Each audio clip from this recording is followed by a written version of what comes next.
nuestros canales. Tengo un retorno de Juan Guillermo, no sé si tiene por ahí como un micrófono extra, entonces porque tiene de pronto dos micrófonos y le pido por favor a Juan Guillermo que solamente deje activado un micrófono y un altavoz para que no tenga Buenas, retorno. buenas tardes, doctor Esteban. Buenas No, tardes, yo doctor Juan aquí Guillermo. tengo un micrófono nomás. Yo aquí no tengo ningún retorno. Listo, listo. Yo creo que ya dejó de sonar Ya, el eco ya que se nos tenía. curó. Sí, señor. Ah, bueno, buenas tardes. ¿Cómo están? ¿Cómo les va? Bueno, muy bien, Juan Guillermo. Aquí tenemos, estamos 7 personas conectadas. Sé que este horario es bastante complejo porque pues la mayoría están en jornadas laborales. Es complicado que las personas se conecten, pero de todas maneras este podcast está quedando grabado porque lo vamos a publicar en nuestras redes sociales para que quede como material histórico de todo lo que vamos a hablar hoy. Les pido por favor a los asistentes que eh, cuando entren puedan silenciar sus micrófonos para que no quede grabado el ruido que pueden generar los otros micrófonos. Yo voy a estar silenciando los micrófonos de manera automática cuando vea un micrófono que esté haciendo interferencia y para que pues todo quede de la mejor manera posible. Bueno, este podcast se ha titulado Lo que todo contador debe saber del tribunal disciplinario.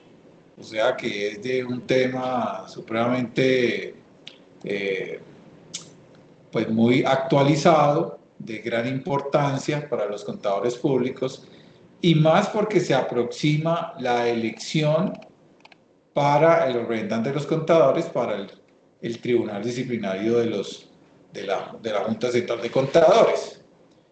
Entonces, antes de entrar a las preguntas, quisiera hacerle una pregunta, Juan Guillermo, una pregunta que no estaba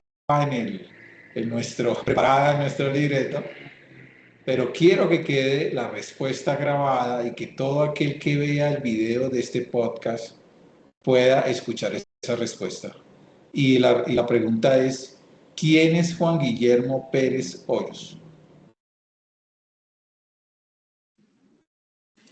Eh, bueno, Esteban, muchas gracias. Buenas tardes para todos. Yo soy un contador público que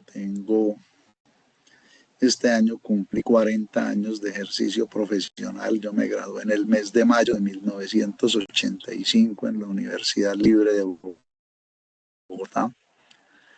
Son 40 años de ejercicio profesional entregado pues realmente al ejercicio de la profesión. Yo soy un contador con 40 años de calle, si se quiere. No, mi vida económica la he desarrollado con fundamento en el ejercicio profesional. En esos 40 años he sido un revisor fiscal, contador. En mi único empleo por allá en los inicios de mi vida profesional, fui jefe de contabilidad en una empresa privada, en una clínica privada. Y digo que en mi único empleo porque en aquel tiempo, y era lo que yo veía, digamos, en mi familia las personas se iban graduando de la universidad y salían a montar su oficina o su consultorio médico. Entonces, ese era el ejemplo que yo tenía.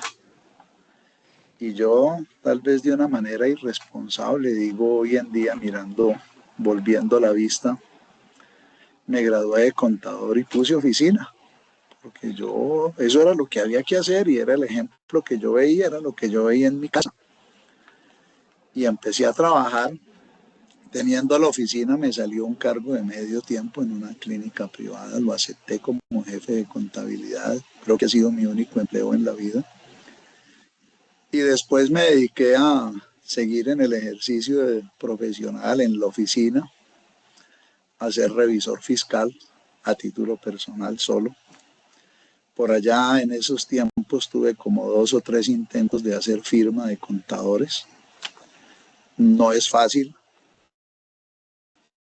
Los colombianos no somos muy dados a esa mentalidad asociativa. Finalmente, la última firma, que es la actual, la tengo con mi esposa. Somos esposos, tenemos sociedad conyugal y tenemos sociedad comercial. Aparte de esa experiencia y de esa calle, pues hice una especialización inicialmente en revisoría fiscal y auditoría con la Universidad Autónoma de Bucaramanga.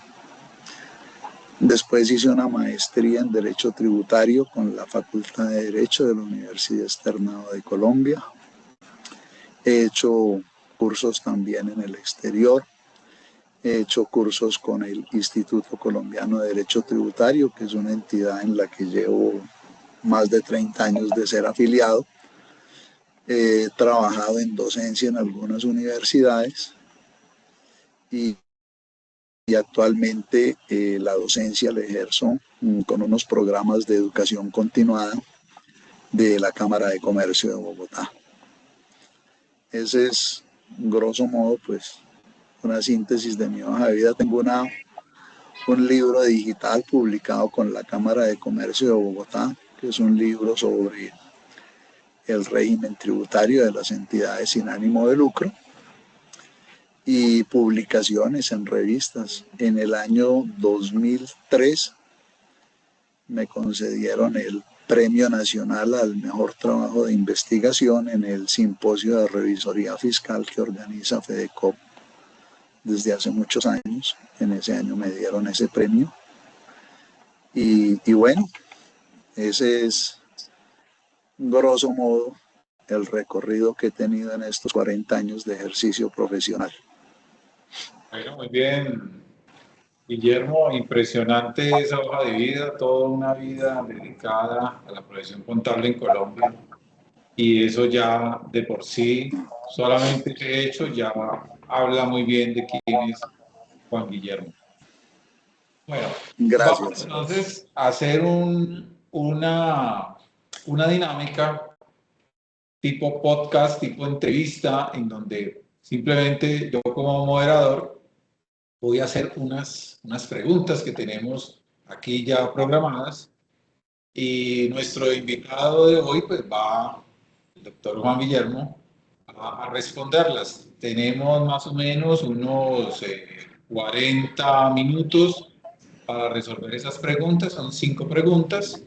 Si queda tiempo después de esos 5 minutos, después de esas 5 preguntas, vamos a responder, vamos a recibir preguntas de los invitados para que también Juan Guillermo nos pueda, por favor, responder algunas de esas preguntas. Así que, estimados amigos que están aquí presentes, vayan pensando la pregunta que le van a hacer al final a Juan Guillermo. Por favor, también les solicito muy encarecidamente que mantengan los micrófonos silenciados para que la grabación quede muy bien y no haya interferencias. La primera pregunta entonces es, Juan Guillermo, ¿qué es el Tribunal Disciplinario de la Junta Central de Contadores? Bueno, la idea de empezar a hablar acá con el tema del tribunal disciplinario es conocerlo un poquito porque, entre otras cosas,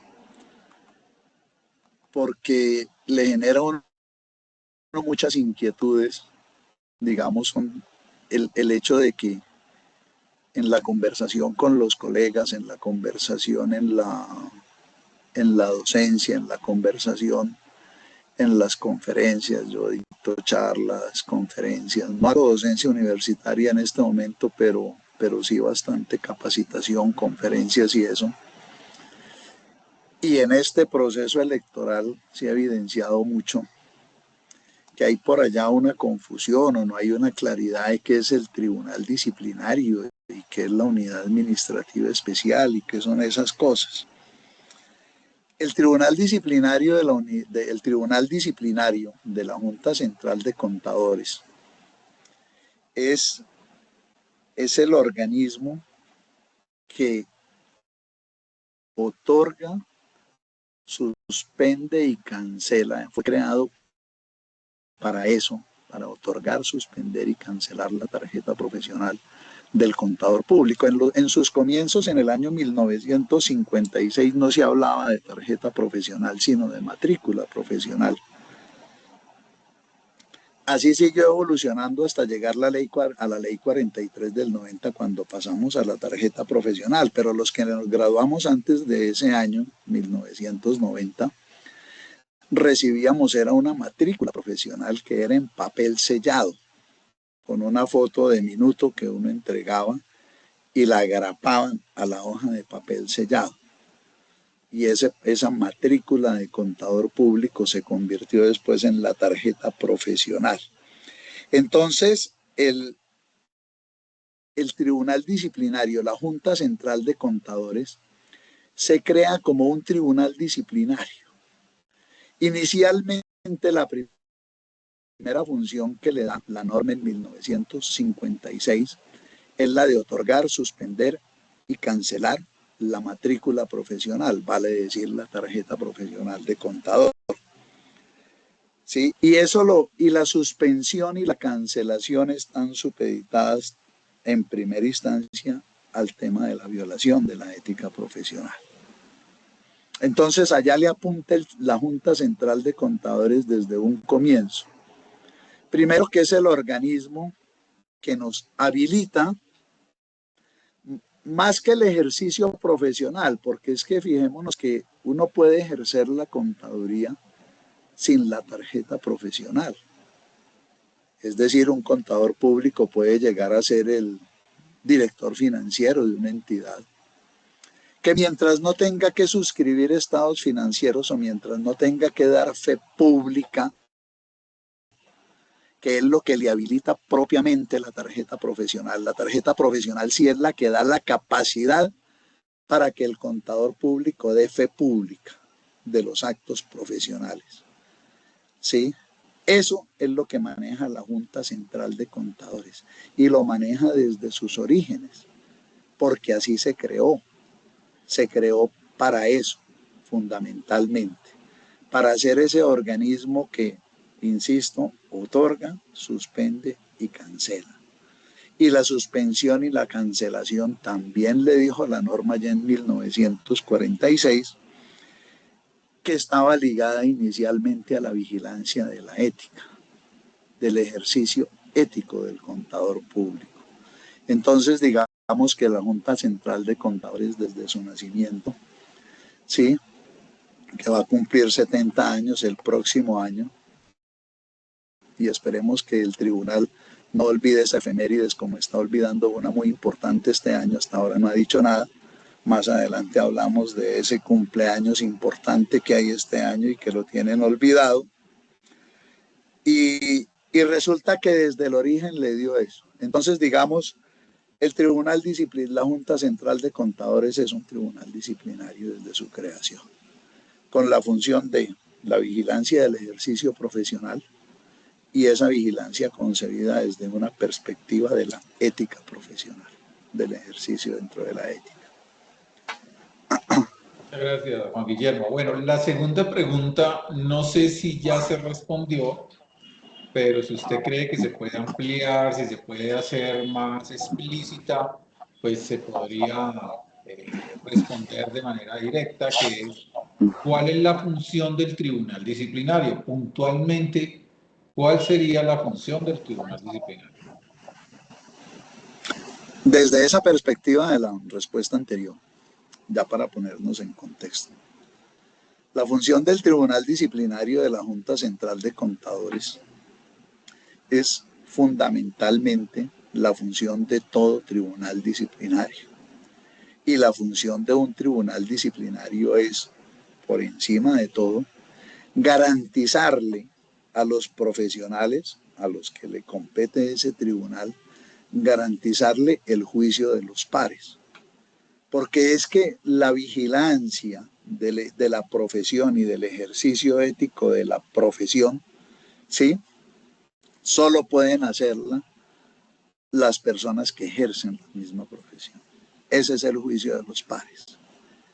El ejercicio profesional del contador no lo puede juzgar un ingeniero, no lo puede juzgar un abogado, no lo puede juzgar un juez de la República, porque el juez conoce del delito o de la infracción de la ley, de acuerdo pues a su rama. Pero quien va a juzgar el ejercicio profesional del contador debe ser otro contador, que es el que está habilitado, ¿sí? Ese es el par de uno, ese es el juicio que hace el tribunal disciplinario, ¿sí?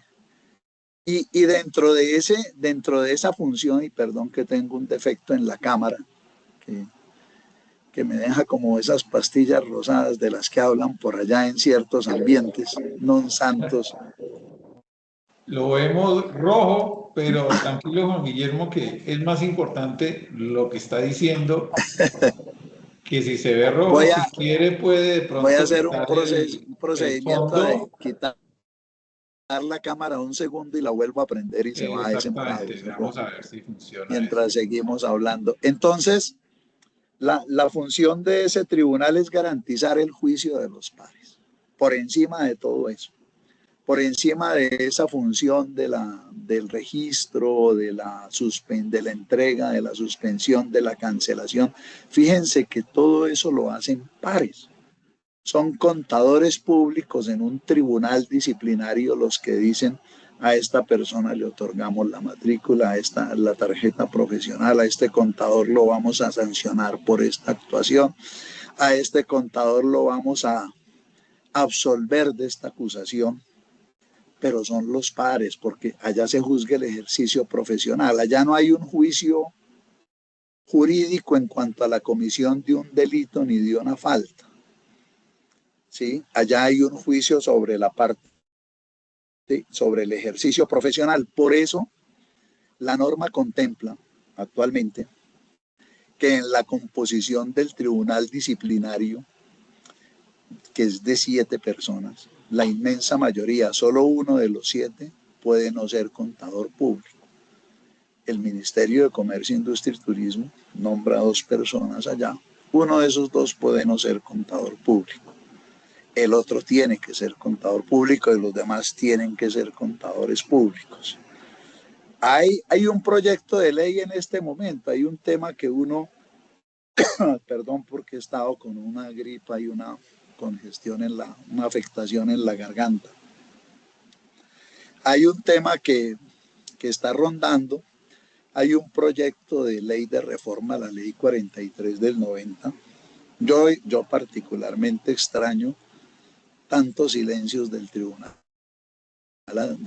disciplinario, por eso entre otras cosas quiero llegar allá y estoy haciendo el segundo intento por llegar allá, porque ese proyecto de ley entre otras cosas trae un cambio en la conformación del tribunal disciplinario de la Junta Central de Contadores, porque, porque al contador lo juzgan los pares.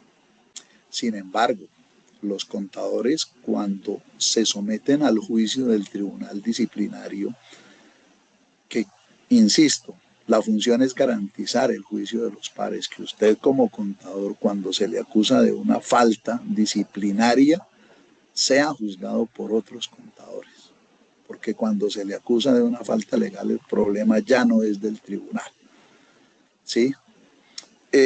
A veces los contadores se quejan de que en la actuación de la Junta Central de Contadores dicen, pero es que los contadores que lo juzgan ahora ya como que no tienen experiencia en eso, no conocen de ese ejercicio profesional, ¿sí? Y uno va a ver, y en muchos casos puede ser cierto, cuando uno mira cómo está conformado, porque muchos llegan nombrados, 5 son nombrados por gobierno, ¿sí?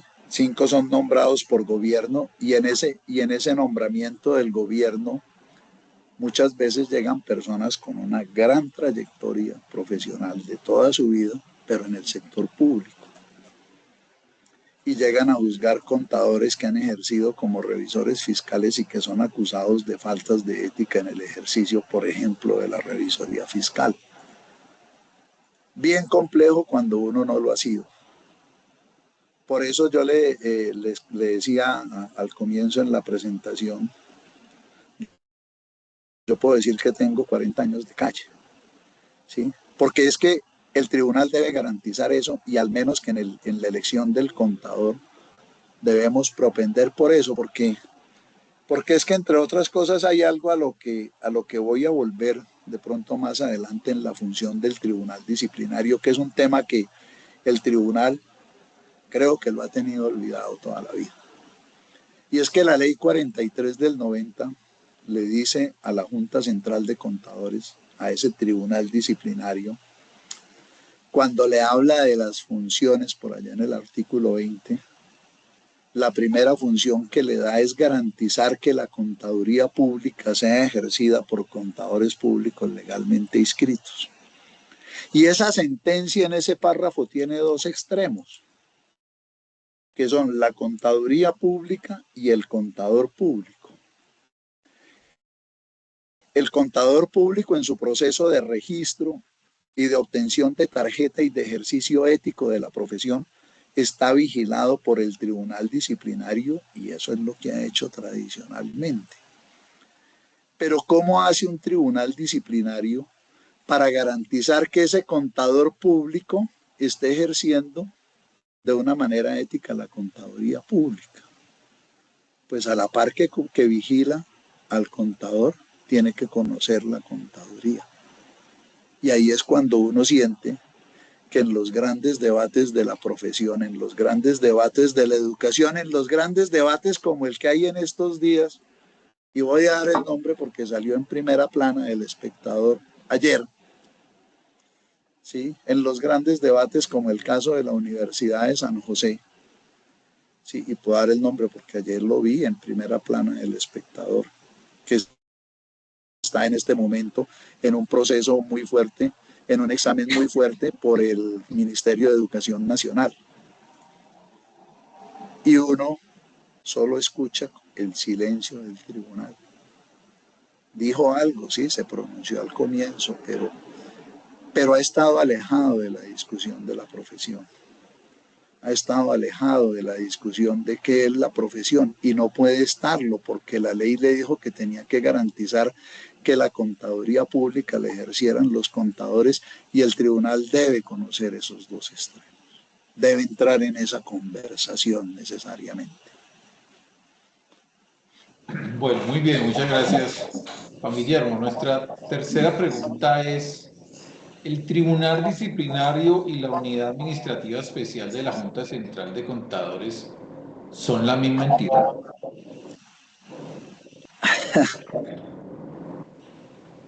En esta época se ha vuelto la pregunta del millón, ¿sí? Porque es que la elección la convoca la Unidad Administrativa Especial, van a elegir un tribunal, un miembro del tribunal disciplinario. El tribunal es el que vigila a los contadores, la unidad administrativa le manda visita a los contadores y le dice si no me atiendo lo voy, si no me atiende lo voy a sancionar. Y por supuesto que aunque están en este momento en una misma figura jurídica, no son lo mismo. El tribunal disciplinario quedó dentro de la unidad administrativa especial cuando la unidad administrativa especial nace, ¿sí? Y la unidad administrativa especial nace formalmente en el año 2010. La Junta Central de Contadores como tribunal disciplinario nació en 1956. Es decir, la Junta Central de Contadores como tribunal disciplinario cumple el próximo año 70 años. La unidad administrativa especial tiene 15 años. Mientras la Junta Central es un adulto de la tercera edad, la unidad administrativa especial es un adolescente. Creada con funciones administrativas, pero la misma norma que en el 2010 crea ya formalmente la unidad administrativa especial, reconoce en su artículo segundo que la capacidad disciplinaria, la fuerza disciplinaria, es del Tribunal Disciplinario de la Junta Central de Contadores. Y a ese tribunal disciplinario le dice, le ratifica mejor en ese momento, que el tribunal disciplinario es el que puede solicitar documentos, pedir, enviar inspecciones, pedir pruebas. Él es el que vigila. La unidad administrativa especial, no, ella tiene funciones administrativas. Sin embargo, pues allá hay una distorsión en ese ejercicio, sí, pero claramente son dos entes diferentes, tanto, sí, que la unidad administrativa especial, el director de la unidad administrativa especial, no participa de las decisiones que toma el tribunal disciplinario. El tribunal disciplinario son 7 contadores, 7 personas. Solo uno puede ser no contador público, los demás son contadores públicos, porque ellos van a hacer el juicio de los pares. Ellos 7 votan. El director de la unidad administrativa especial, por expresa disposición de la norma del 2010, tiene asiento en las deliberaciones del tribunal, tiene voz, pero no tiene voto. En el momento de la decisión, él no participa, solo votan 7.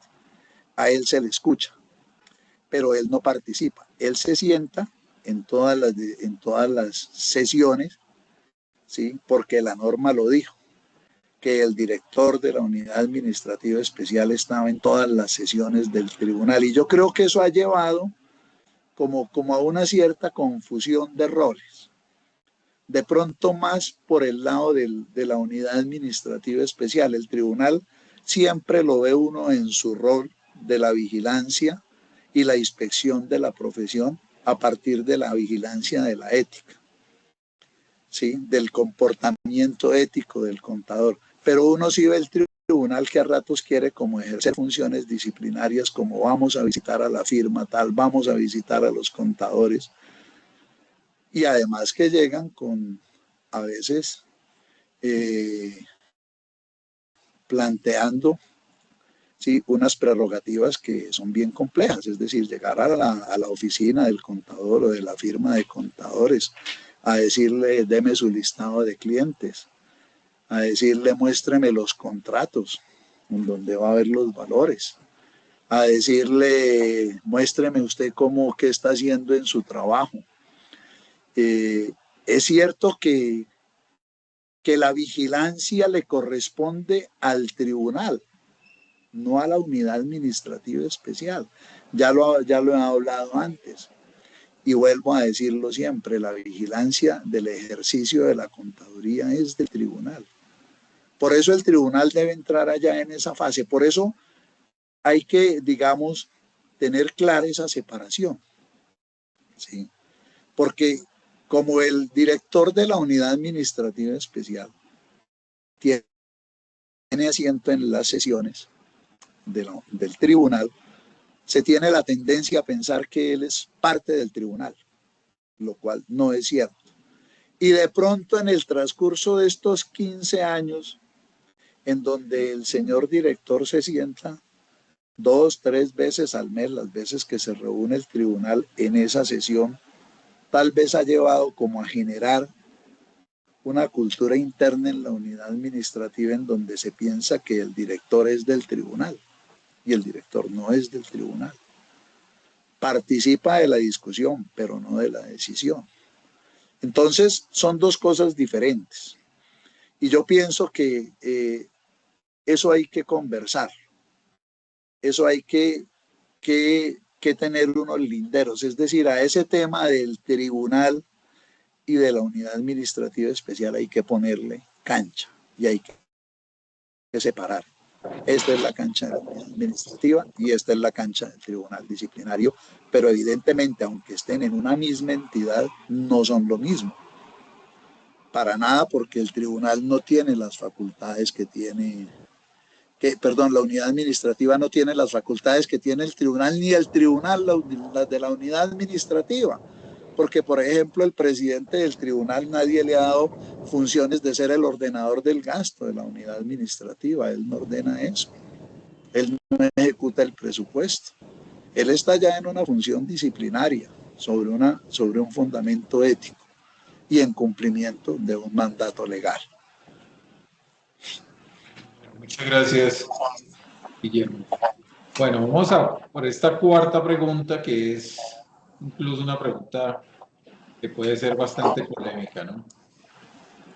Dice así: el país es sacudido cada tanto con noticias de grandes casos de corrupción y la gente se pregunta por qué el revisor fiscal o el auditor de la entidad del escándalo.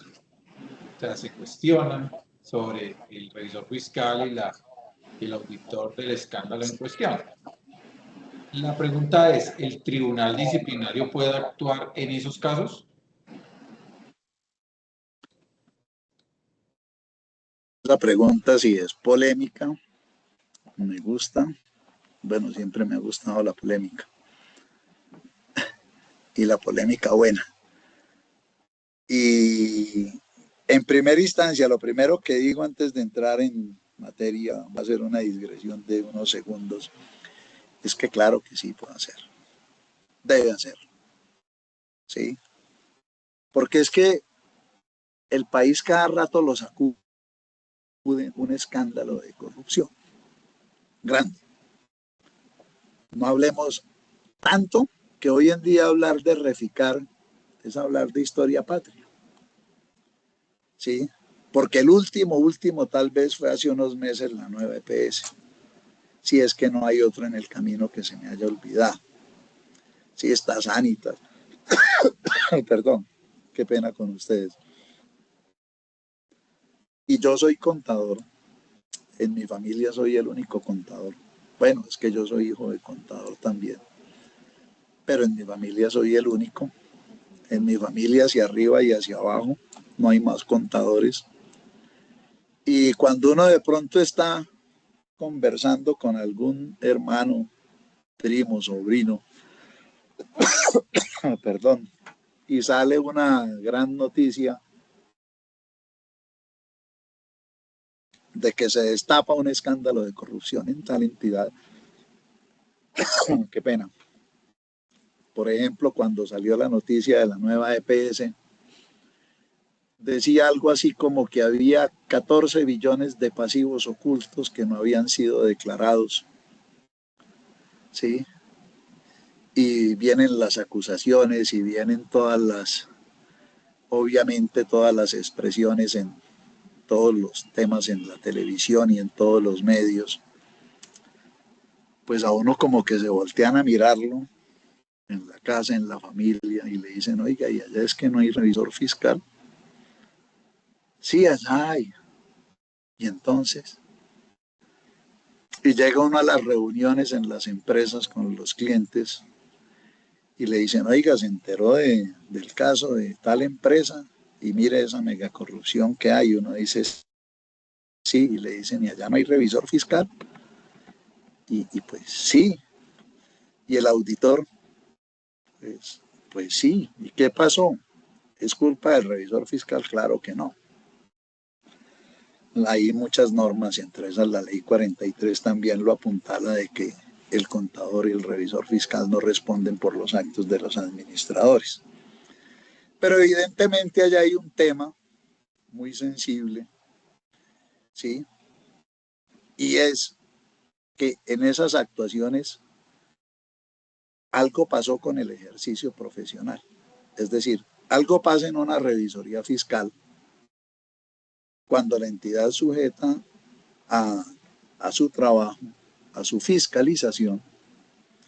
En esa entidad hay ocultos 14 billones de pesos en operaciones que vienen desde hace varios años, porque obviamente la contrapartida también está oculta. Se ocultó el gasto, se ocultó el activo, ¿sí? Y eso pues claramente tiene una consecuencia patrimonial, ¿sí? Y si bien el revisor fiscal no es el que está cometiendo eso, y en ninguna publicación se ha dicho que la actuación, que el revisor fiscal es el corrupto, ¿sí? Allá había un revisor fiscal que no vio eso. No estamos hablando de que no vio la caja menor. Como le oí una vez al contador, es que los gastos hormiga son muy importantes y yo solo audito la caja menor y la reviso a fondo. Pues sí, eso es chévere. Pero pues mientras uno mira esas cosas chiquitas, las cosas grandes pasan volando y no se da cuenta. ¿Sí? Y allá hay un compromiso. ¿Sí? Entonces, ¿qué puede hacer la Junta Central? Inicialmente, con fundamento en la ley, en la misma ley 43, puede hacer una cosa legal, que tiene fundamento legal, porque es una de las funciones del tribunal disciplinario. ¿Sí? Y es la de iniciar investigaciones de oficio. Solo una vez, hace como 15 años, vi que el tribunal hizo público que iba a hacer unas investigaciones de oficio. Y fue cuando el escándalo de la contratación en Bogotá. ¿Sí? Cuando el escándalo de los nules y todo ese tema de la corrupción de allá. De resto, yo no he vuelto a ver, antes no lo había visto, que la Junta Central anunciara investigaciones de oficio. Y hay una función legal, que es hacer la investigación de oficio. ¿Sí? Puede abrirla. Es decir, en ese caso no necesita la queja previa contra el contador público para iniciar un proceso, sino que puede él mismo iniciar una investigación de oficio para determinados casos. En mi opinión, está en mora de hacerlo, porque un reclamo, una queja, una inquietud que a uno siempre le transmiten en las conversaciones, en las charlas, pero es que la Junta Central de Contadores solo sanciona a los revisores fiscales de la propiedad horizontal. Entonces el señor revisor fiscal del conjunto residencial calle 18, ¿sí? Es el que llega ya a la Junta Central y termina sancionado. Y miren ustedes que esa perspectiva hace que en el común de los profesionales que se quejan de eso, y claro, eso viene con un reproche, ¿no? Y en cambio, ¿por qué no le hacen nada a los revisores fiscales de 9PS, a los revisores fiscales de Saludcop, a los revisores fiscales de tantas entidades por donde se fuga tanto dinero del país en entidades que tienen, en los contratos? Es decir, además porque siempre en la corrupción hay por lo menos dos agentes. Entonces no es solo si hablamos del caso de 9PS, para seguir con ese caso que es de los últimos que hay, no es solo que 9PS ocultó 14 billones y los del otro lado, ¿dónde estaban? ¿Qué pasó con ellos? Es decir, si yo soy proveedor de esa entidad y mi pasivo no aparece allá acreditado y no está en estado financiero, yo estoy tranquilo, yo no digo nada.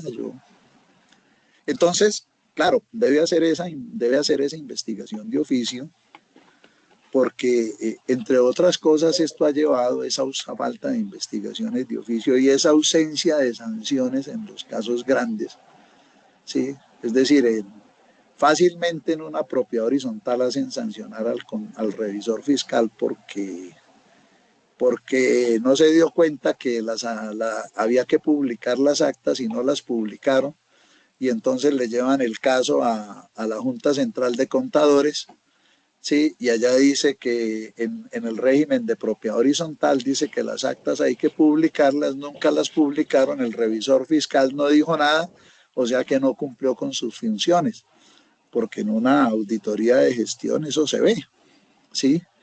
Y no lo hizo, entonces terminan sancionando. Entonces el contador le dice a uno, oiga, pero es que lo sanciona, pero a los grandes no lo sanciona. Entonces en el fondo hay como una percepción de que el tribunal disciplinario es como un tribunal de causas pequeñas. Sí, allá se le anda muy duro al de la propiedad horizontal, al contador chiquito, al que llega solo. Sí, como le dicen a uno, al que no se sabe defender. Yo no sé qué es eso que no se sepa defender, tal vez que no conoce la norma, no sé qué quieren decir con eso, pero se lo dicen a uno en la calle. Pero puede hacer más que eso. Puede entrar también en una conversación con la gente. ¿Por qué el tribunal no habla de ética si es lo que vigila? ¿Por qué el tribunal no lleva la conversación de la ética a las universidades, que es donde se están formando? ¿Qué clase? Nos quejamos de los profesionales que se forman, nos quejamos de esas universidades que dan al parecer títulos express. Sí, en estos días, a raíz del caso de la chica esta que quiso ser funcionaria pública y se desató el escándalo con la Universidad de San José, sí, en una crónica de prensa decían que había que revisar tal vez ese tema de los procesos de homologación de títulos, ¿sí?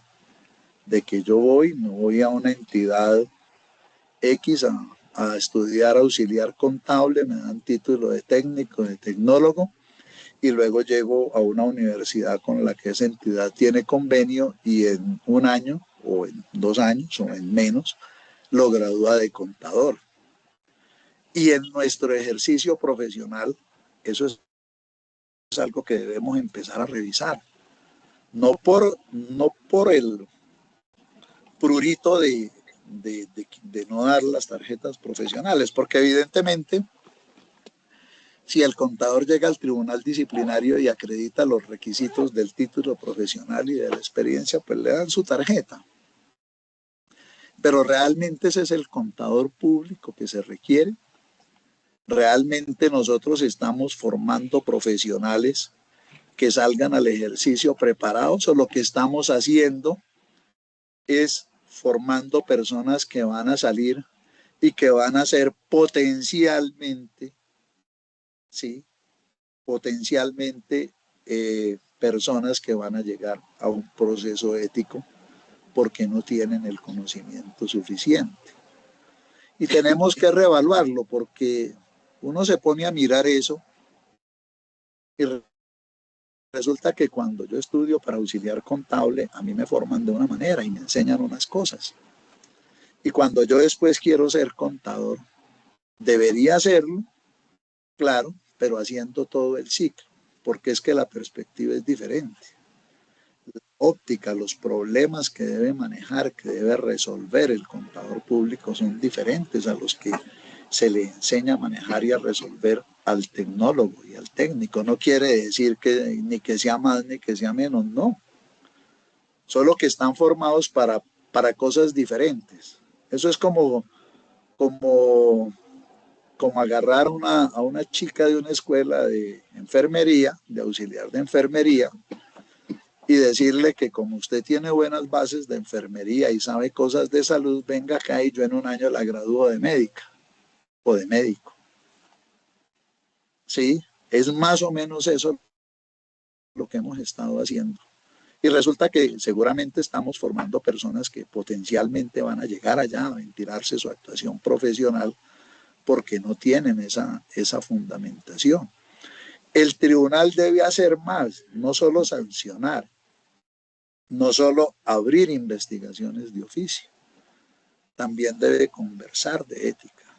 Hablemos de la ética, hablemos con la universidad, hablemos con los profesionales, hablemos con la sociedad. Sí, si el contador falta a la ética, faltó a la ética porque el contador es ignorante del tema ético, porque es que la ética es una codificación. De la ética hablamos mucho, el comportamiento y todo, pero cuando vamos a sancionar a alguien por el comportamiento ético, lo vamos a sancionar desde la perspectiva de que la ética es la codificación de la moral. Y si es la codificación de la moral, yo lo puedo sancionar cuando hay un artículo que me dice que ese comportamiento es sancionable porque no es ético, porque esta norma lo considera de esa manera. Entonces el tribunal debe abrir esos otros dos espacios, por lo menos. Claro, debe conversar de más cosas, debe conversar con la universidad acerca de los programas, porque, insisto, es uno de los extremos de esa sentencia que le dio el legislador en la ley 43 del 90, conocer la contaduría pública. No solo sentarse a sancionar porque me violó la ley 43 en tal artículo, no. Es conocer la contaduría para poder decir entonces que la vigila con un conocimiento profundo, y para conocer la contaduría debe conocer los programas y debe conversar con la universidad. Y el tribunal tiene esos temas allá pendientes que debe desarrollar, pero por supuesto que debe hacer mucho, no solo entrar en la fase final del escándalo cuando llegue con una investigación de oficio y seguramente con una acción sancionatoria si lo hace, sino que debe también entrar en esa parte de conversar con la sociedad y de hablar, ¿sí? Porque evidentemente la calificación que tiene el país cuando hablamos de temas de corrupción, ese índice de percepción de la corrupción que maneja Transparencia Internacional, nos muestra lo que evidentemente somos como país, un país agobiado por la corrupción. Y unos profesionales que tienen que trabajar con fundamento en la ética deben estar formados y deben tener ahí un concepto sólido, y ahí nos puede apoyar muchísimo el Tribunal Disciplinario. Okay, muchas gracias, Juan Guillermo, por todas estas respuestas e ilustraciones que nos has dado. Vamos a la última pregunta programada y después de esto vamos a abrir los micrófonos y a leer las preguntas que se han escrito. Hasta ahora hay una sola pregunta escrita por Natalia Valencia, y esa es la primera pregunta que se va a leer, y una vez ya le aseguramos eso a Natalia, porque ha sido muy juiciosa, es la primera y la única que ha hecho preguntas escritas. Pero antes de eso, entonces, vamos a escuchar esta respuesta, que es quizás la más importante de este podcast, y es: ¿por qué aspira usted al tribunal disciplinario y por qué se debería votar por usted? Un buen amigo, y un buen amigo no porque con hable él todos los días, sino porque cuando hablamos tenemos unas conversaciones muy sinceras. Un buen amigo me dijo: oiga, ¿usted para qué quiere eso? Usted no va a tener sino líos tenaces allá y eso no mueve la caja, ya no hay dólares. ¿No? Esto no le pagan a uno. ¿Sí?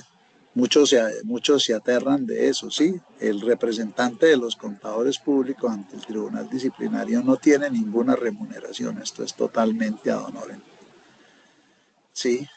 Y me dejó pensando, y luego otro amigo me preguntó lo mismo: ¿usted para qué quiere ir allá? Y yo le dije: bueno, de pronto es una mezcla de varias cosas, entre ellas un poco de espíritu de masoquismo, ¿sí? Los contadores somos un poco masoquistas.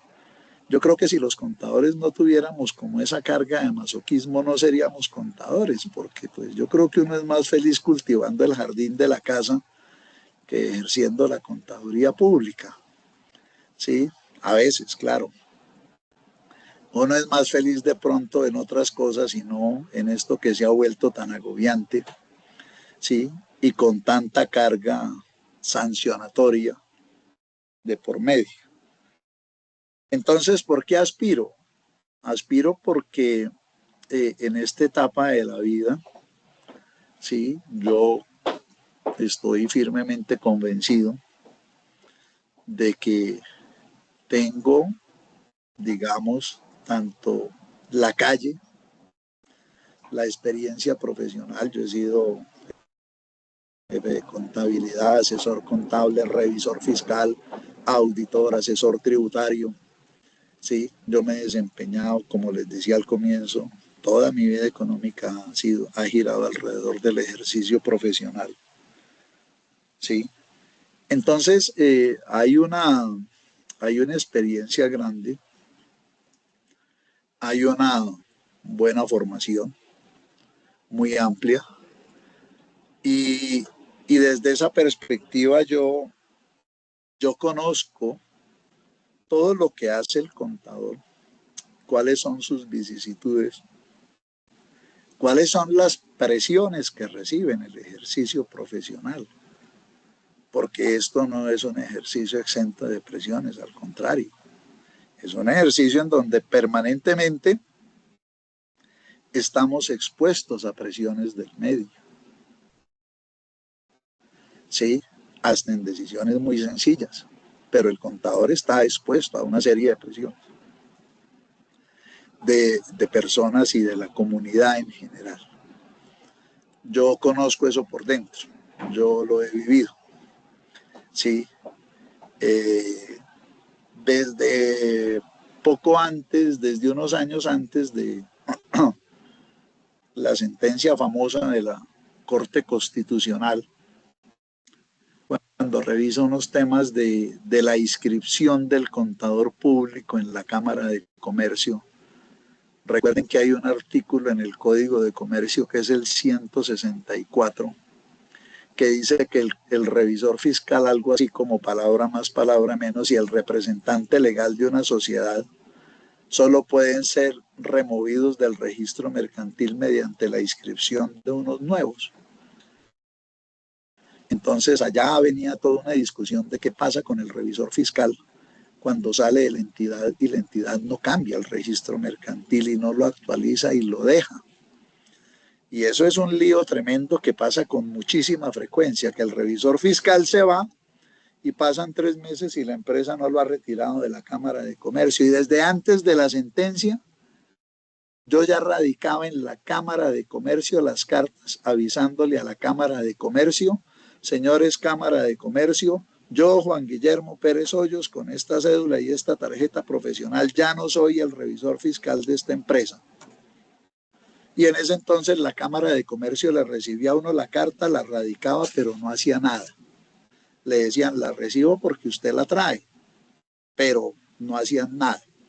A partir de la sentencia, se me olvida el número, y el año es como 2001, 1999, por ahí. A partir de esa sentencia, las cámaras de comercio, entonces, acatando la sentencia, ponen en esos casos revisor fiscal Juan Guillermo Pérez Hoyos y ponen: mediante comunicación registrada radicada en esta Cámara de Comercio tal día, el revisor fiscal Juan Guillermo Pérez informó que ya no es el revisor fiscal de esa empresa. Lo sigue poniendo, pero cita la carta. Yo hacía eso desde antes de la sentencia de la Corte Constitucional, porque eso ha sido una costumbre inveterada en Colombia. Y sobre todo cuando el revisor fiscal sale, pues en malos términos con la entidad.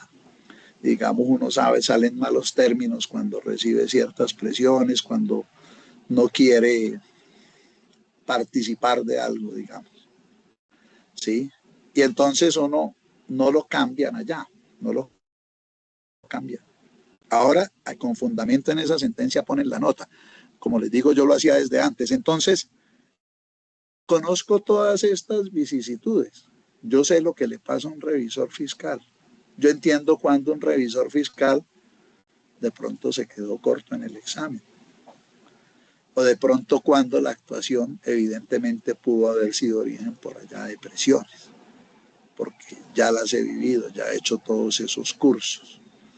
Y de los que se sientan en el tribunal a definir estas cosas, de los colegas que llegan allá, el representante de los contadores es tal vez de quien más se espera que tenga ese conocimiento, que entienda qué es lo que hace un revisor fiscal en el día a día, que ese que está allá pueda responder a la pregunta cuando a ese delegado, a ese representante que está allá le pregunten: oiga, señor representante de los contadores, cuénteme cómo es un día en la vida de un revisor fiscal, él pueda responderlo. Si él no está en capacidad de responder eso, pues no le va a prestar un gran servicio a la profesión en el tribunal. Entonces, yo digo, hombre, sí, yo quiero llegar porque, porque tengo ese recorrido, porque yo le respondo a usted muy fácilmente cómo es un día en la vida de un revisor fiscal. Yo le respondo a usted muy fácilmente cómo es un día en la vida de un jefe de contabilidad. Yo le respondo a usted fácilmente cómo es un día en la vida de un contador que está atendiendo una inspección tributaria y contable de la administración tributaria. Sí, eso lo puedo hacer porque ya me tocó, ya lo he vivido muchas veces. Sí, entonces ahí puedo prestar ese servicio. Y por otro lado, pues considero que tengo el conocimiento también suficiente, tanto de cómo están allá conformados los organismos como de cuáles son los marcos legales, qué es lo que dicen esos marcos legales, cómo se debe actuar en presencia de esos marcos legales. Sí, son 40 años de ejercicio y finalmente porque a todo eso pues le mezclo, le echo una dosis adecuada de espíritu masoquista. Sí, me gusta sufrir, entonces por eso estoy casado y todo eso, porque pues uno viene a eso, a sufrir un poquito. Gracias, Esteban. Bueno, ahorita sí seguimos con las rondas de las preguntas de los asistentes. Yo voy a hacer 3 preguntas en bloque para asegurarnos de que queden, porque pues que ya son las 4 en punto, y contestarlas lo más ágil posible. Las preguntas son, Natalia Valencia pregunta, la primera pregunta, me gustaría saber si la reelección de representante es válida. Esa es la primera pregunta. La segunda pregunta la hace Sandra Edith Mendoza. Dice, ¿cuáles son las calidades y cualidades que considera usted que debe tener el representante de los contadores ante el tribunal? Y bueno, no sé si Jenny Payán creo que está escribiendo algo, pero bueno, hasta ahora tenemos esas 2 preguntas. Miremos a ver si alcanzamos a contestar una tercera después de estas 2. Bien pueda, doctor Juan Guillermo. Que si la reelección del representante de los contadores públicos ante el tribunal es válida, sí es válida, claro, es legal. O sea, es válida desde la perspectiva legal.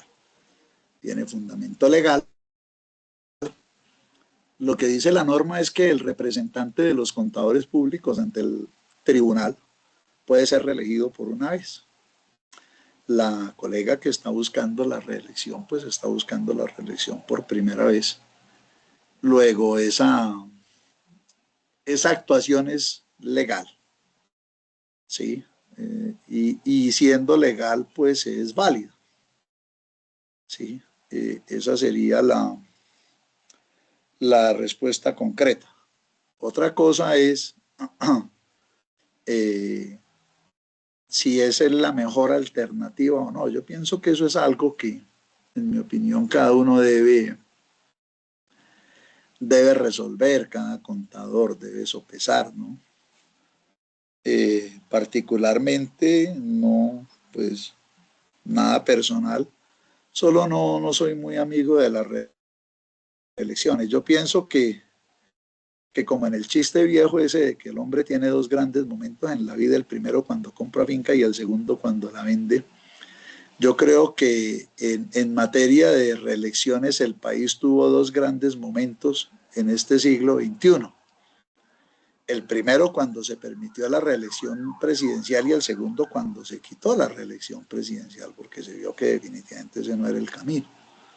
Sí, yo creo que estamos en mora de proponer una serie de cambios, sí, tanto en la conformación del tribunal como en la operación, como en una serie de cosas, sí, pero de momento pues es válida. Es decir, la actuación es legal y no hay nada que objetar. Y si la colega vuelve a salir elegida, pues bienvenida, quedó elegida. Sí, pero que particularmente sea como partidario de eso no, y por eso me presento, precisamente por considerar que no debe haber ese tipo de actuaciones, pero bueno, esas son decisiones que cada contador toma íntimamente en el momento de votar, y él mirará, cada uno mirará si considera que, independiente de la legalidad y de la validez del proceso de reelección, él decide apoyarlo o no, pero evidentemente es válido y es legal. La segunda, calidades y cualidades. Bueno, creo que las resumí, o mejor tal vez las dije un poco en extenso en la última pregunta.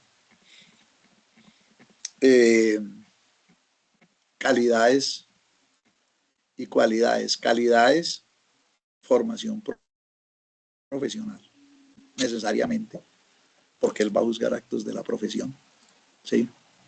Él debe ser una persona con una formación profesional concreta, que conozca el ejercicio profesional y que conozca el marco legal del ejercicio en todas sus vertientes. Es decir, tiene hasta que entender el proceso de cómo juzgar disciplinariamente a alguien que ha sido sancionado por una entidad administrativa, porque eso pasa. Al contador lo sancionan entidades administrativas, claro, en la actuación administrativa, y generalmente llegan al tribunal a perseguir la sanción profesional. ¿Sí? El contador debe tener la calidad profesional para poder examinar ese caso y ver si evidentemente después de la sanción administrativa procede una sobre el ejercicio o si no procede sobre el ejercicio. Por ejemplo, yo diría que la calidad más importante es esa, la formación, ¿sí?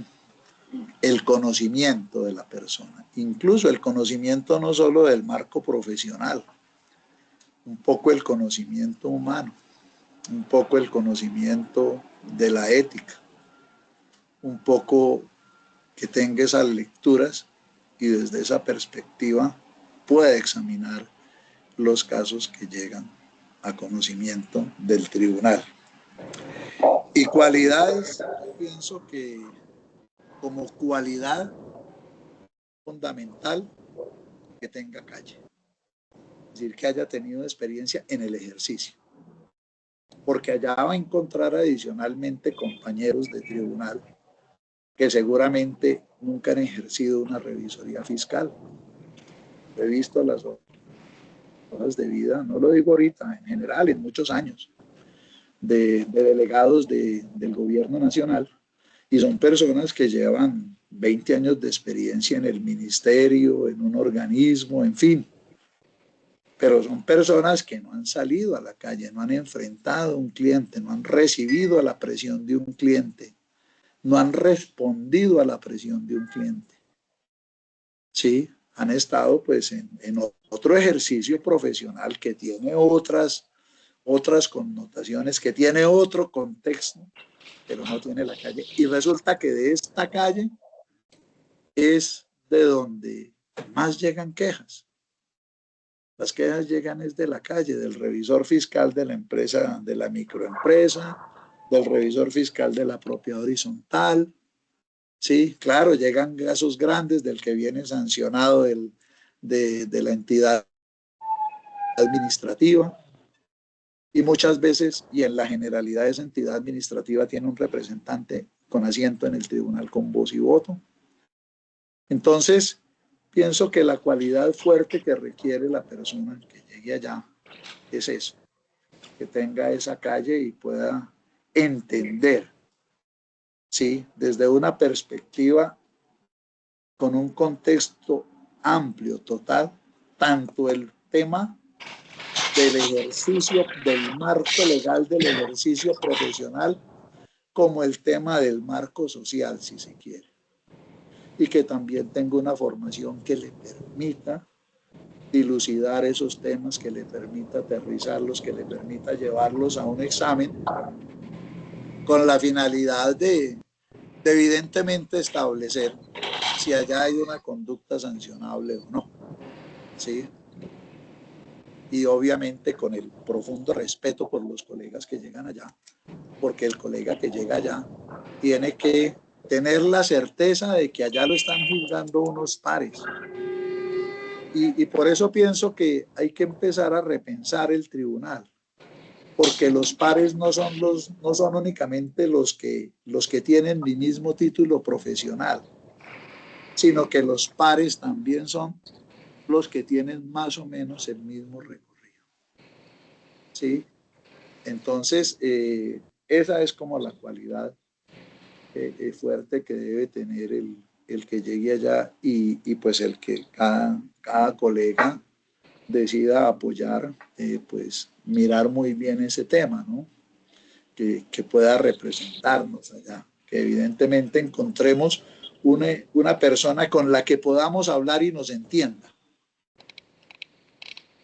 ¿Sí? Y no simplemente una persona que también es contador, pues obviamente también está ya en un ejercicio legal y con un nombramiento absolutamente válido, ¿sí? Pero a veces no entienden estas dinámicas, a veces no entienden estos contextos. Nos pasa un poquito como nos pasa como con todo el país. Sí, nos dice la norma tributaria que para que un gasto sea deducible tiene que tener un soporte válido y el soporte válido es la factura electrónica. Eso es perfecto, ¿sí? Pero resulta que yo soy transportador. El camión se me pinchó y yo venía en una trocha de Puerto Asís para tratar de salir a Neiva. Y por allá se me pinchó y desmontar y montar la llanta, eso puede costar 2 millones de pesos. ¿Y quién me da factura electrónica? ¿El del montallantas de la trocha? O si el del montallantas de la trocha no me da factura electrónica, yo le digo no, entonces no le pago, no le hago, no me dejo hacer el servicio, pues yo tengo que resolver eso. Entonces de pronto se legisla pensando que todo el país es igual, que así como yo entro a un restaurante en Bogotá o a un comercio en Bogotá y pido factura electrónica y me la dan, cuando yo entro a un restaurante en Mitú y pido factura electrónica y me dicen, ¿y eso qué es? ¿Yo qué digo entonces? ¿No almuerzo? No puedo. O sea, allá hay otro contexto que hay que entender. Claro, la norma tributaria no lo entiende, porque la norma tributaria no puede entender esas especificidades, ¿sí? Pero las cosas tienen contexto y es importante, en mi opinión, que esa cualidad de que el contador tenga calle es clave. Y no sin proselitismo ni nada, todos somos independientes, yo no voy a decir deben votar por mí, claro, lo digo, pero la invitación no es a eso. La invitación es a todos los contadores del país, a los que nos siguen ahorita, a los que van a ver esto. Voten por los candidatos, pero voten a conciencia de que la persona que están eligiendo tiene ese kilometraje en la calle, que la persona que están eligiendo tiene esa experiencia, para que el día que vayan a hablar con él y vayan a rendir una declaración o algo, tengan claro que allá hay alguien que les entiende. Claro, no para justificar, obviamente. No es que eso justifique y que vamos a decir que pobrecito el revisor fiscal que está por allá en la periferia de Colombia y que entonces no le hagamos nada. No, no se trata de eso. Pero sí se trata de que la interlocución válida quiere decir que los dos conocemos el problema y lo podemos juzgar y podemos tener unos elementos de juicio más lógicos, unos elementos de juicio más razonables para tomar una decisión.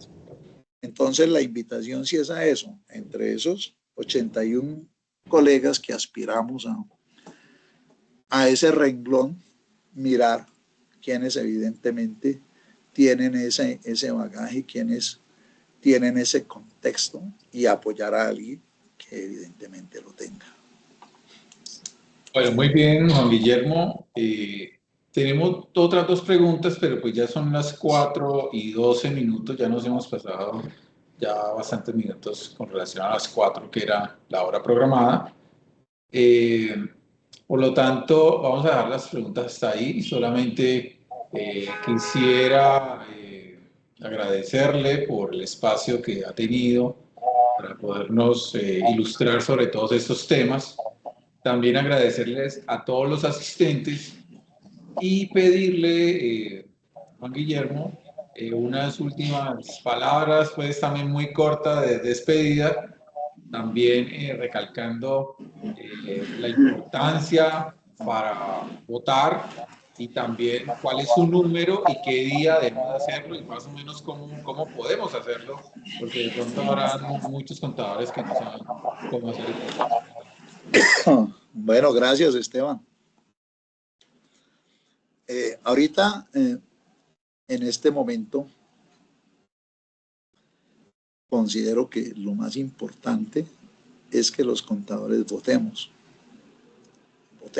ejerzamos el derecho a votar. Claro, el no votar también es un derecho, ¿sí? Pero lo que es trascendental para la sociedad es el derecho a votar. Entonces, el primer llamado es que por favor votemos, porque hay más o menos 350.000 tarjetas profesionales otorgadas, algo así. No sabemos cuántos vivos, en fin, pero a veces sí da tristeza que en una comunidad de más de 300.000 profesionales se elige el delegado en una votación en donde votaron 6.000 nomás. Eso ocurrió hace 4 años. Creo que hace 4 años el total de votos no alcanzó a llegar a 10.000. Fueron como 8.000 y pico, 9.000 y algo. Eso deja como mucha desazón en el alma, ¿no? Como que aquí, ¿qué nos pasa? No nos interesa. ¿Qué es lo que ocurre? Es que al contador no le interesa su tribunal disciplinario, no le interesa el juicio de los pares. Entonces, lo primero es, ejerzamos el derecho, hay que votar, porque hay que llevar un contador representante de los contadores allá. En mi opinión, ese es el primer llamado hoy, que por favor tengamos conciencia de eso, porque si no votamos, pues votan otros. Y si no votamos y votan 4.000 nomás, pues el que saque más votos entre esos 4.000 va a ser el delegado. Y al final entonces después terminamos criticando, ay, pero es que el que está delegado no sacó sino 2.000 votos. ¿Y cuánto votaron? 4.000 y eran 80 candidatos. Entonces, por supuesto que eso es legal. Que no nos sentimos representados, pues seguramente una persona elegida con 2.000 votos en una población objetivo de más de 300.000 son muy poquitos votos, pero pues es lo que tenemos cuando no votamos. Entonces la invitación primera es a votar. La segunda, a votar en conciencia. Es decir, vote usted a conciencia. Busque el candidato que de verdad considere que tiene los requisitos, y en mi opinión los requisitos son esos dos. Esas calidades profesionales con calidades humanas, con una persona que tenga eso, y segundo, esa cualidad de la experiencia, que pueda entender una conversación de esas, no para favorecer ni para impunidad, no es eso, pero al menos es la persona que va a traducirle a sus compañeros de tribunal que no tienen esa calle, que no tienen esa experiencia, a traducirle lo que éste le está diciendo. Es un poco el intérprete, el que pone al tribunal al mismo nivel en la conversación y el que les puede decir, mire, aquí el contexto es este, aquí lo que pasa es esto, lo que quiere decir el contador que está en este momento bajo investigación disciplinaria es esto. Entonces, primero vote, segundo, vote a conciencia. Yo creo que sí, en mi opinión, mejor. Si los contadores mayoritariamente, inmensamente, hacemos eso y decidimos que vamos a votar y votamos por el candidato que consideramos con toda nuestra libertad de pensamiento que es el candidato que merece representarnos allá, vamos a salir en adelante en el proceso, porque en este proceso tiene que haber dos ganadores para que la profesión pueda decir, hombre, vamos a ver qué es lo que pasa. Primero, tenemos que ganar los contadores públicos, ¿sí? Votando, es decir, una votación mayoritaria. Qué bueno sería que pudiéramos decirle a la sociedad colombiana que en el proceso de elección del representante de los contadores al tribunal disciplinario, perdón, de 320.000 contadores, votaron 80.000, 100.000, eso sería una maravilla, ¿sí? Decirle que votaron todos esos. Entonces, primero se trata de que gane la profesión, para que la profesión pueda hacer una presión, porque es que también hemos hablado mucho del tribunal, pero no hablamos de la profesión y de cómo la profesión como que está alejada de ese tribunal. Entonces, lo primero es que gane la profesión. Y lo segundo, que vamos a ganar los contadores también, si logramos llevar allá a una persona que responda a esos atributos. Indudablemente ahí podemos decir, bueno, ganamos y podemos mostrarle a los contadores y a la comunidad, mire que sí votamos masivamente y sí se eligió un representante, pero sí, la invitación clave es a esa, a votar, a elegir a conciencia. Y bueno, muchas gracias Esteban, muy amables todos los que deseen apoyarme con su voto. Mi numeral es el 065 en el tarjetón. Sí, muchas gracias Esteban, muchas gracias colegas y amigos que nos han acompañado, que nos van a ver. La votación es el 28, ¿no? La votación es el 28, se vota directamente por la página de la Junta Central de Contadores. Dos aspectos importantes para resaltar en la votación. Primero, el contador que va a votar tiene que haber actualizado la información en la plataforma de la Junta Central. Acordémonos que allá la unidad administrativa especial nos pide que todos los años tenemos que actualizar la información. Esa es una actuación, por ejemplo, que genera mucha controversia y que le causa daño al contador, porque la unidad administrativa dice tienen que actualizar la información todos los años. Hasta el año pasado, la fecha límite era el 1 de marzo, el Día del Contador Público. Este año, como gran condescendencia, creo que se amplió hasta el 31 de mayo, 30 de junio. Pero hay que tener esa información actualizada porque, entre otras cosas, acordémonos que si no actualizamos esa información en los certificados de antecedentes disciplinarios, la UAE muy querida pone la leyenda, una leyenda muy primorosa que dice que el contador no ha actualizado los datos. Y la OAE dice que eso no tiene ninguna connotación, sino que no ha actualizado, pues eso dicen ellos. Pero cuando salimos de la oficina de la UAE y llevamos esa certificación a la vida real, en el mundo real, en el mundo de la empresa, en el mundo de los negocios, en el mundo de las contrataciones, en el mundo económico, esa leyenda es como si tuviera una sanción disciplinaria. Y entonces rechazan el certificado porque, mire, usted no ha actualizado y lo dijo la Junta Central de Contadores, luego a usted le pasa algo raro. Entonces al contador no le aceptan eso. En procesos de contratación piden la descalificación de esos estados financieros y de esa información y se vuelve un lío el tenaz. Entonces, primero, para votar, tienen que tener la información actualizada. Segundo, revisen muy bien cuál es el correo electrónico que tienen asociado a la información con la UAE.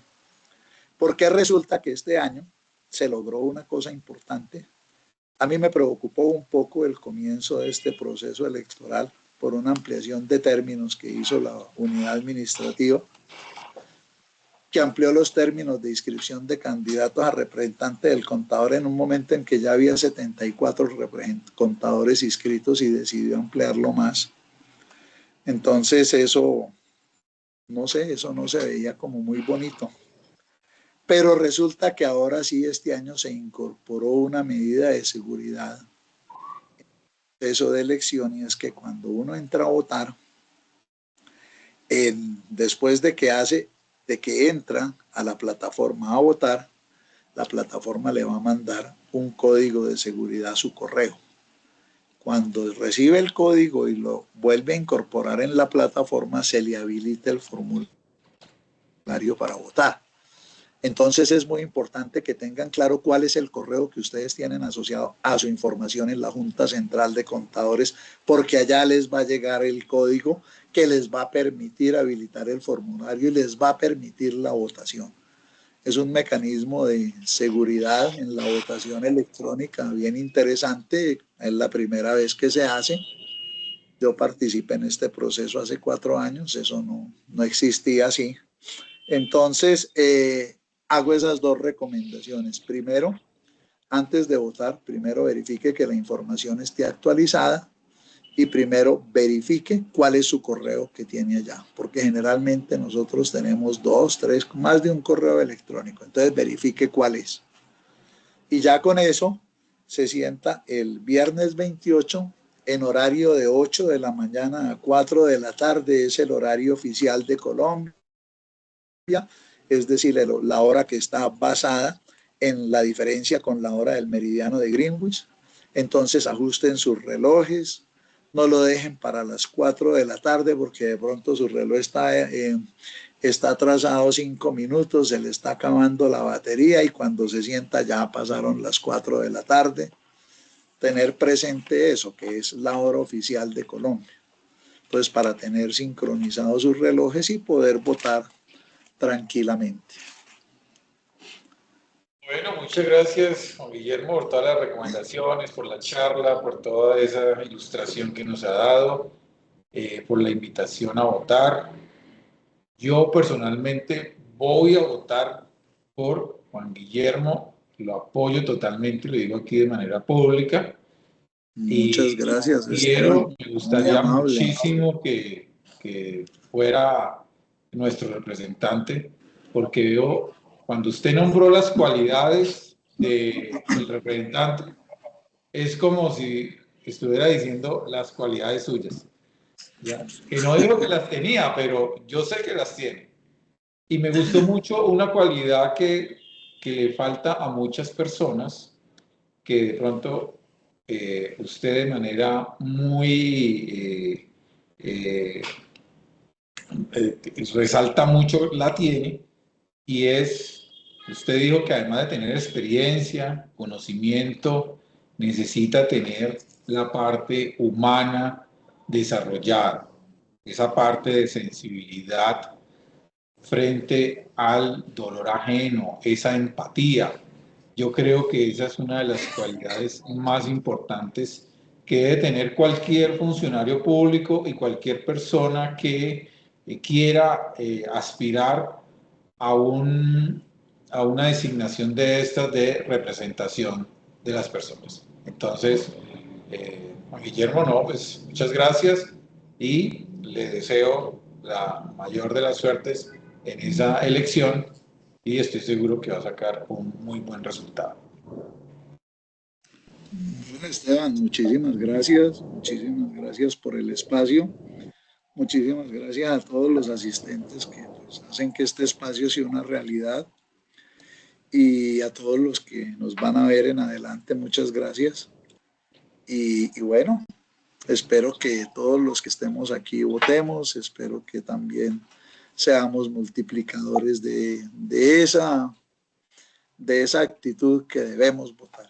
No necesariamente por mí, pero debemos votar. Hay 81 candidatos para elegir. Elijamos a conciencia, pero por favor, que sea un voto mayoritario, porque de verdad produce como desazón en el alma, como cierta tristeza en el espíritu, saber que de más de 300.000 contadores, 5.000 son los que eligen. Entonces, tratemos de empezar a revertir esa historia. Y bueno, muchas gracias por el espacio, muy buena tarde para todos, que sigan muy bien en sus trabajos, en sus actividades. Muchas gracias, Esteban, por el espacio y feliz día para todos. Ok, bueno, un abrazo, que estén muy bien, muchas gracias a todos y todas. Chao. Estamos en contacto. Chao.